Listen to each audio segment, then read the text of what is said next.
मकर का साप्ताहिक राशिफल 4 मई से 10 मई। मकर राशि केतु के 8वें भाव में होने के कारण इस सप्ताह आपके जीवन में कई क्षेत्र सबसे अधिक प्रभावित रहने वाले हैं। इसलिए आपके लिए बेहतरीन होगा कि किसी भी विपरीत परिस्थितियों में अपना धैर्य न खोइए। खास तौर पर मुश्किल हालत में कुछ भी फैसला लेते समय भविष्य जरूर सोचिए। आपका आर्थिक जीवन इस सप्ताह अच्छा रहने के योग बना रहा है। खास तौर से इसी दौरान ग्रहों के प्रभाव से आपको धन अर्जित करने से कई मौके मिलेंगे। साथ ही इस समय आपके मान सम्मान में वृद्धि होती दिखाई देगा। इस सप्ताह घर पर अचानक मेहमानों का आगमन संभव है, जिससे पारिवारिक वातावरण में शांति आ सकेगी। इसी दौरान आपको अपने घर पर स्वादिष्ट भोजन खाने का मौका मिलेगा। साथ ही आपका शाम का ज्यादातर समय मेहमानों के साथ ही गुजरेगा।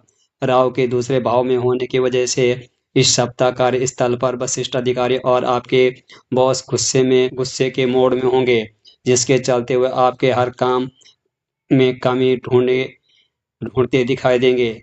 इससे आपका मनोबल भी टूट सकता है। साथ ही आशंका है कि आपको कई बार दूसरे सहकर्मियों के बीच अपनी बेइज्जती भी महसूस हो सकती है।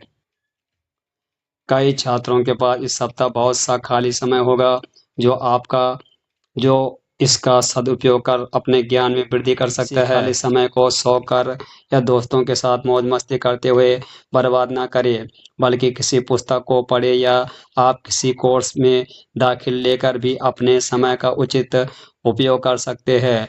ओम नमः शिवाय। कुंभ राशि राहु के पहले भाव में होने के कारण कार्यस्थल पर काम का दबाव बढ़ने के साथ ही आप इस सप्ताह मानसिक उथल पुथल और दिक्कत महसूस करोगे, जिसके कारण आपके स्वभाव में भी चिड़चिड़ापन दिखाई देगा।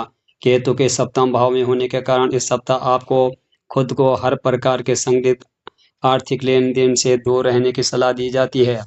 इसके लिए शुरुआत से ही खुद को सावधान रखें और थोड़ा से पैसों की लालच में आकर कोई भी गैर कानूनी कार्य ना करें। इस सप्ताह कई ग्रहों का गोचर होने से आपके पारिवारिक जीवन में खुशियां लौट आएगा। हालांकि इससे पहले आपके परिवार में वृद्धि होने की पूरी संभावना है। यह वृद्धि किसी भी व्यक्ति के विवाह अथवा किसी शिशु के जन्म के कारण संभावना है। ऐसे में इन खुशियों के परिवार के साथ मिलकर मनाए। इस सप्ताह आप में ऊर्जा की कमी दिखाई देगा, जिससे आप किसी भी कार्य को उत्साह के साथ नहीं करेंगे। इसका नकारात्मक असर आपके सहकर्मियों को भी परेशानी करेगा और है कि आपका यह स्वभाव उनकी कार्य क्षमता और गति को भी प्रभावित करेगा। संगीत सुनना या नृत्य करना कई प्रकार के तनाव को दूर करने का रामबाण इलाज होता है। ऐसे में इस सप्ताह अच्छा संगीत सुनना या नृत्य करना आपके हफ्ते भर के तनाव को छूमंतर कर सकता है। ओम नमः शिवाय। मीन राशि जिस तरह किसी भी सब्जी में तड़का उसी वह स्वाद खाने का लाजिज बनता है, उसी तरह कभी कभी थोड़ा सा दुख भी हमारे जीवन में सकारात्मक लाने में बेहतरीन अहम भूमिका निभाता है। क्योंकि अगर हमारे जीवन में दुख ही नहीं हो तो शायद हम सुख की असली कीमत और उसका आनंद नहीं ले सकेंगे। इसलिए दुख आने पर इस सप्ताह खुद को शांति रखते हुए जितना संभव हो स्वयं को सेहतमंद रहने का प्रयास करिए।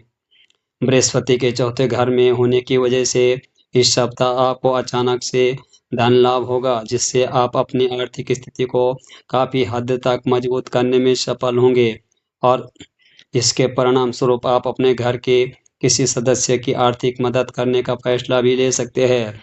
इस राशि के नवयुवक जातकों को इस सप्ताह अपने स्कूल या कॉलेज के किसी प्रॉपर्टी को लेकर घर के बड़े या अपने भाई बहनों की सहायता की उनके साथ बैठकर उनकी राय लेने की कोशिश करें। साथ ही अपने प्रोडक्ट के बारे में भी अपने अवगत कराएं। राहु के 12वें भाव में होने की वजह से अगर आप व्यवसाय में किसी नए भागीदारी को जोड़ने का विचार कर रहे हैं तो इस सप्ताह आपके लिए बेहतरीन जरूरी होगा कि उससे कोई भी वाद विवाद करने से पहले आप सभी तत्वों की जांच अपने तरीके से अच्छी तरह से कर ले और उसके बाद ही किसी भी निर्णय पर पहुंचे। इस सप्ताह घर परिवार में किसी बच्चों के अच्छे अंक आपके मन में प्रतिस्पर्श की भावना को उत्पन्न कर सकता है।